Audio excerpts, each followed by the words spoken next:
Hey everybody, welcome back to the channel. We are going to be reacting today to the second half of the Alex Karp interview that I was not able to react to yesterday because the video hasn't come out yet.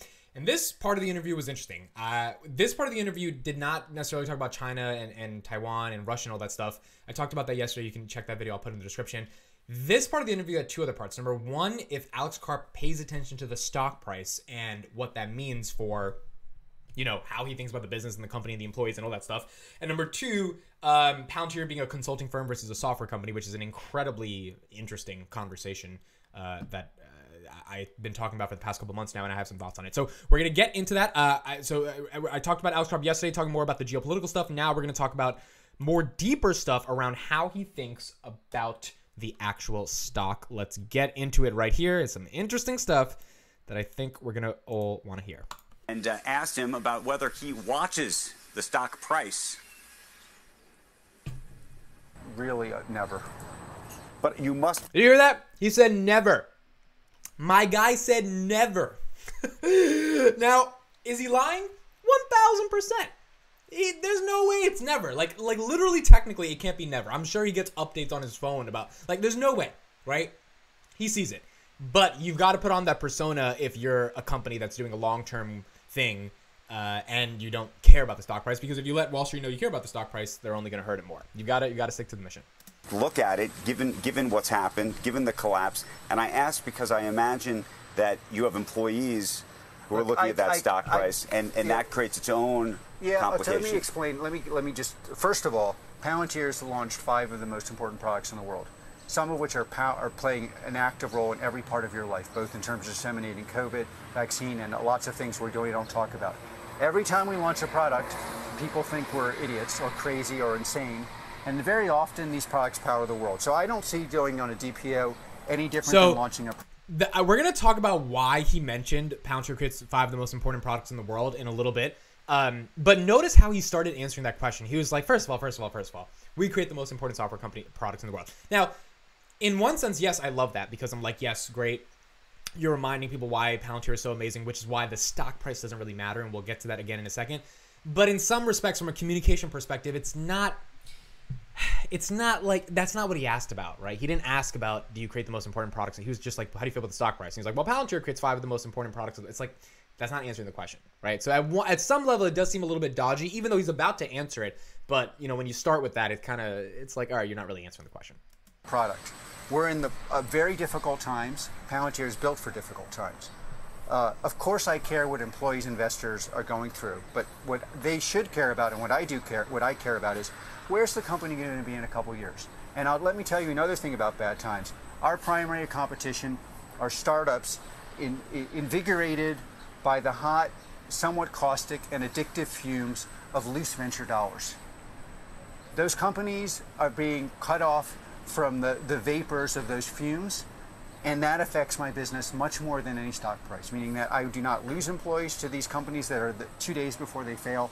The people that should come to Palantir and power a better world don't go to a startup that's going to essentially build consumer products that help none of us. So that's like a massive opportunity for Palantir.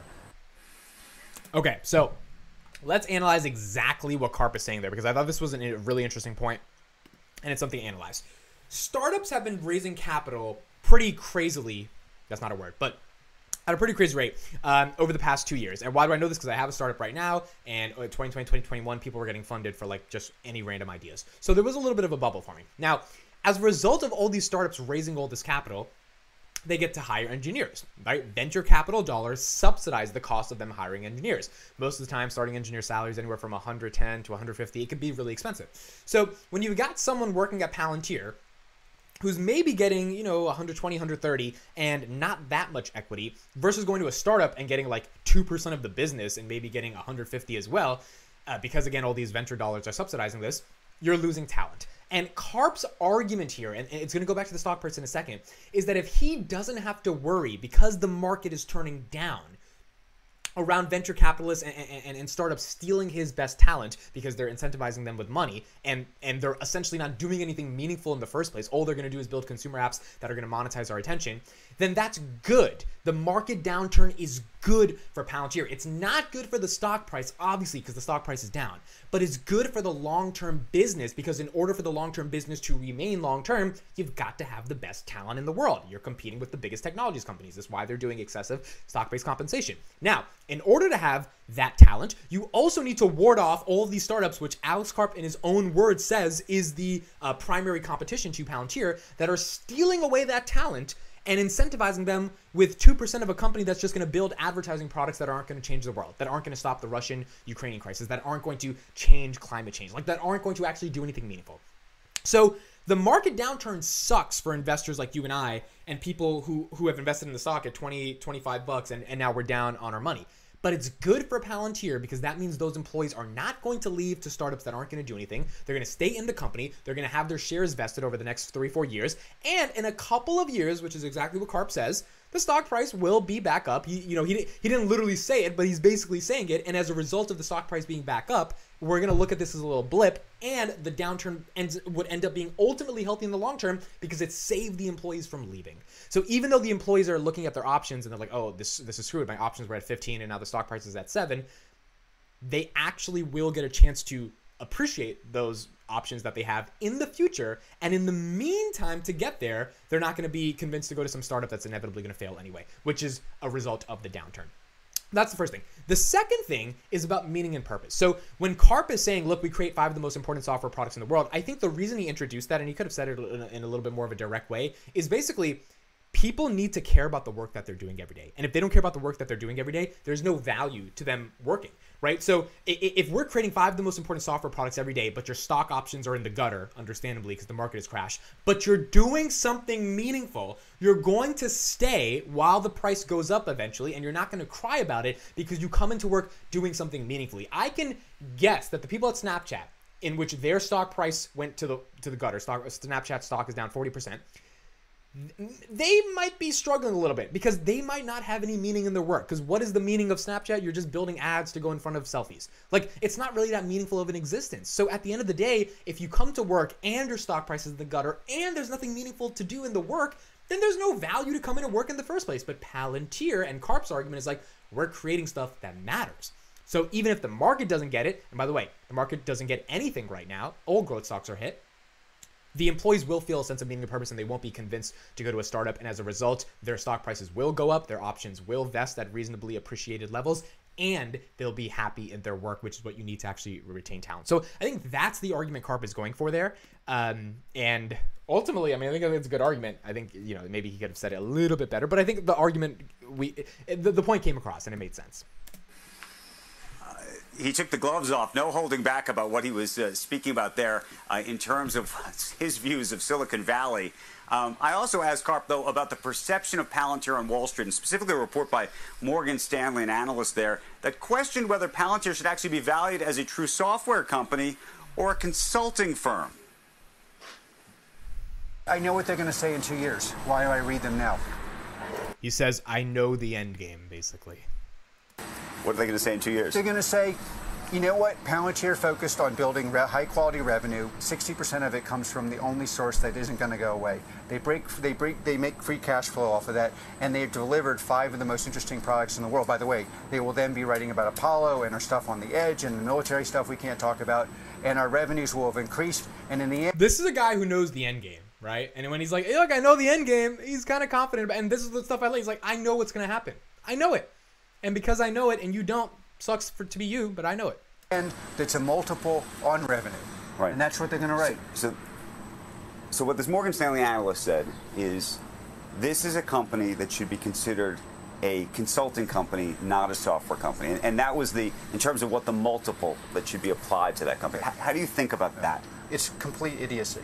I mean, it's just like, look.